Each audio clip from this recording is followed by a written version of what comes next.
ഇപ്പൊ വേണമെന്നുള്ള കാര്യം വേണമെന്നും വേണ്ടാത്ത കാര്യം വേണ്ടാന്നും പറയാനുള്ള ഒരു ഇത് ആയിട്ടുണ്ട്. സജിനില് ഏറ്റവും ഇഷ്ടപ്പെട്ട ക്വാളിറ്റി ഇത്രയൊക്കെ നാളെ കല്യാണം കഴിഞ്ഞതില് ഇത്രയും ഒരു വർഷമല്ലേ ആയത്? ഒരു വർഷം കഴിഞ്ഞു, 1 വർഷം 3-4 മാസം. ഈ 1 വർഷം 3-4 മാസത്തിനിടയിൽ തോന്നിയിട്ടുള്ള അതിന് മുന്നേ തോന്നിയേക്കുന്ന ക്വാളിറ്റി ചിലപ്പോൾ വേറെ ആയിരുന്നിരിക്കും, ഇപ്പൊ പാടെ മാറിയിട്ടുണ്ടായിരിക്കും. ഇപ്പോഴും നോക്കുന്ന സമയത്ത് ആസ് എ പാർട്ട്ണർ എനിക്ക് ഏറ്റവും കൂടുതൽ ഇൻസ്പയർ ചെയ്യുന്ന ക്വാളിറ്റി അദ്ദേഹം ഏറ്റവും വലിയ ക്വാളിറ്റി എന്ന് പറയുമ്പോൾ പെട്ടെന്ന് ദേഷ്യം വരും. നമ്മൾ ഈ കാണുന്ന ആളെയല്ല, പെട്ടെന്ന് ദേഷ്യം വരും. ഇന്റർവ്യൂലൊക്കെ ഭയങ്കര കൂൾ ആൻഡ് കാം ആണ്, പക്ഷെ പെട്ടെന്ന് ദേഷ്യം വരും. ദേഷ്യം വന്നു കഴിഞ്ഞാൽ നമുക്ക് നല്ല വഴക്കം കിട്ടും, പക്ഷെ അത് പെട്ടെന്ന് മറക്കും, അത് വിടും. എത്ര വഴക്കുണ്ടെങ്കിലും മനസ്സിൽ വെച്ചോണ്ടിരിക്കില്ല. ഞാൻ നേരെ തിരിച്ചാ, ഞാൻ ഇങ്ങനെ അതിങ്ങനെ ആലോചിച്ചുകൊണ്ട് കഴിഞ്ഞ വർഷം ഇത്ര മണിക്ക് ഇത് പറഞ്ഞില്ലേ എന്ന് പറഞ്ഞിട്ടിരിക്കുന്ന ആളാണ് ഞാൻ. അപ്പൊ ആ ഒരു ക്വാളിറ്റി ഞാൻ എപ്പോഴും വിചാരിക്കാം അതുപോലെ ആകണം. നമ്മള് ദേഷ്യം മനസ്സിൽ വിചാരിക്കുക അത് കളയണം, പെട്ടെന്ന് കളയും. അതെങ്ങനെ പറ്റുന്നു എനിക്കറിയില്ല. അപ്പൊ ആ ഒരു ക്വാളിറ്റി എപ്പോഴും എനിക്കത് വരണം എന്നുണ്ട്, പക്ഷെ വരാറില്ല. ഇനി കല്യാണത്തിന് മുന്നേ ഒരു സാധനം നമ്മൾ നോട്ട് ചെയ്തിരുന്നു, പക്ഷെ കല്യാണത്തിന് ശേഷം അതേ അല്ലായിരുന്നു എന്നുള്ളത് തോന്നി. അല്ല, കല്യാണത്തിന് മുമ്പ്, കല്യാണത്തിന് ശേഷമാണ് ശരിക്കും നല്ലത്. കല്യാണത്തിന് എപ്പോഴും നമ്മൾ കാണുന്ന ഇങ്ങനെ കല്യാണത്തിന് മുമ്പ് ഭയങ്കര സ്നേഹം, അത് കഴിയുമ്പോൾ സ്നേഹം കുറെ. ഇത് നേരെ തിരിച്ചായിരുന്നു. കല്യാണത്തിന് മുമ്പ് അങ്ങനെ വലിയ സ്നേഹം ഒന്നും ഉണ്ടായിരുന്നില്ല. അപ്പൊ എനിക്ക് കുറച്ച് ടെൻഷൻ, ഇനിയിപ്പോ സ്നേഹമില്ലാത്ത ആളാണോ, ഇതെന്താ ഇങ്ങനെ അങ്ങനെ തോന്നിയിരുന്നു. ഞങ്ങൾ ഭയങ്കര കുറവായിരുന്നു, അങ്ങനെ ഭയങ്കര ഇതൊന്നും ഇല്ലായിരുന്നു. ഓഫ് കോഴ്സ് നമ്മൾ വിചാരിക്കില്ല അത്ര അങ്ങനെ ഭയങ്കര റൊമാൻറ്റിക് കാര്യങ്ങളൊന്നും ഇല്ല.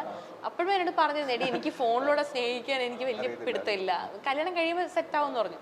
കല്യാണം കഴിഞ്ഞതിന് ശേഷമുള്ള ലൈഫാണ് എനിക്ക് കൂടുതൽ ഇഷ്ടം, അതാണ് കുറച്ചുകൂടി നല്ലത്. ചോദിച്ചോ? നേരെ തിരിച്ച് ഇഷ്ടമില്ലാത്ത സാധനം എന്താ സജിനില്?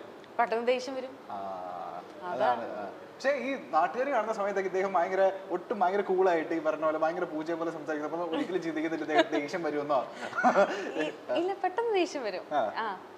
എന്നാൽ കാര്യമുള്ള കാര്യത്തിന് ദേഷ്യം വരത്തില്ല, ചെറിയ എന്തെങ്കിലും കാര്യത്തിനായിരിക്കും. ചില വ്ളോഗൊക്കെ എടുക്കുന്നതിന് തൊട്ട് മുമ്പ് ഞങ്ങളിങ്ങനെ വടിവാളും വെട്ടുമൊക്കെയായിട്ട് നിന്ന് വഴക്കൊണ്ടൊക്കെ ആയിട്ട് ഹായ് ഹലോ എവരിവൺ എന്നൊക്കെ പറഞ്ഞിട്ട് നിൽക്കുന്നത്, അത് പെട്ടെന്ന് കളയും.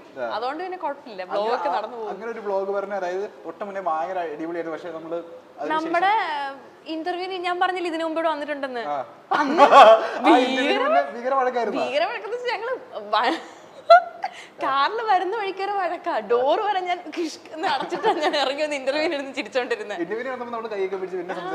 അതെ, അത് ആള് ആ സമയത്ത് ആ ഒരു നേരം മതി, അപ്പോഴേക്കത് മറക്കും. പക്ഷെ ഞാൻ ഉള്ളിൽ വെച്ചോണ്ടിരിക്കും. നന്നായി, ചില നേരത്ത് നമുക്ക് വലിയൊരു അനുഗ്രഹമാണ്. ഇനി ഇഷ്ടപ്പെട്ട ഫേസ് ഫീച്ചർ നമ്മളുടെ സജിന്റെയോ? സജിന്റേത് എനിക്ക് ചളുക്കാച്ചി മൂക്കായതുകൊണ്ട് എനിക്ക് നല്ല ഷാർപ്പ് നോസ് ഉള്ള ഒരാളെ വേണമെന്ന് ആഗ്രഹമായിരുന്നു. നോസ് നല്ല ഷാർപ്പാണ്. പിന്നെ എനിക്ക് എന്റെ കല്യാണത്തിന് എനിക്ക് ഡിമാൻഡുകൾ എന്ന് പറയുമ്പോൾ എനിക്ക് നല്ല ഹൈറ്റ് ഉള്ളവരെ ഭയങ്കര ഇഷ്ടമാണ്. അപ്പം ഞാൻ ആരും മാട്രിമോണിയിൽ കൊടുത്തിരുന്നു, ആ സമയത്ത് ഞാൻ 6 ഫീറ്റാ കൊടുത്തിരുന്നത്. ഞാനില്ല, എനിക്ക് അത്ര ഹൈറ്റ് വേണമെന്നായിരുന്നു എന്റെ ആഗ്രഹം. അപ്പൊ കറക്റ്റ് ആ ഹൈറ്റ് കിട്ടി. എനിക്ക് 5.5. സജിനെ ഏറ്റവും കൂടുതൽ സങ്കടപ്പെടുത്തുന്നത് ഡാഷനാണ്, അല്ലെങ്കിൽ ആൾക്ക് ഏറ്റവും കൂടുതൽ ഇമോഷണൽ ആക്കുന്നത് ആളെ ഡാഷാണ്? ആളെ ഏറ്റവും കൂടുതൽ ഇമോഷണൽ ആക്കുന്നത്, അങ്ങനെ ഇമോഷണലി പെട്ടെന്ന് ഡൗൺ ആവുന്ന ഒരാളല്ല. അങ്ങനെ ഇമോഷണൽ ആക്കുന്നത് ഇപ്പം എനിക്ക് തോന്നുന്നു, ഇപ്പം എന്നെയോ അല്ലെങ്കിൽ പപ്പ അമ്മ പെങ്ങള് ഞങ്ങളെ 4 പേരെ ആരെങ്കിലും എന്തെങ്കിലും പറയുകയോ അങ്ങനെ എന്തെങ്കിലും ചെയ്താൽ മാത്രമേ ഒരു ഇമോഷണലി ഡൗൺ ആയിട്ട് ഞാൻ കണ്ടിട്ടുള്ളൂ. അല്ലാണ്ട് അങ്ങനെ ഡൗൺ ആവുന്ന ഒരാളെ അല്ല. ഫാമിലി ഓറിയന്റഡ് ആയിട്ടുള്ള ആളാണ്. ഫാമിലി കുറച്ച് പ്രാധാന്യം കൊടുക്കുന്ന ഒരാളാണ്. നേരെ തിരിച്ച് ആലിസൺ ആണെന്നുണ്ടെങ്കിൽ ഞാൻ ഫാമിലിക്ക് പ്രാധാന്യം കൊടുക്കുന്ന ഞാൻ ഭയങ്കര ഇമോഷണൽ ആണ്. വെറുതെ ആവശ്യമില്ലാത്ത കാര്യങ്ങൾക്ക് എനിക്ക് പെട്ടെന്ന് സങ്കടം വരും.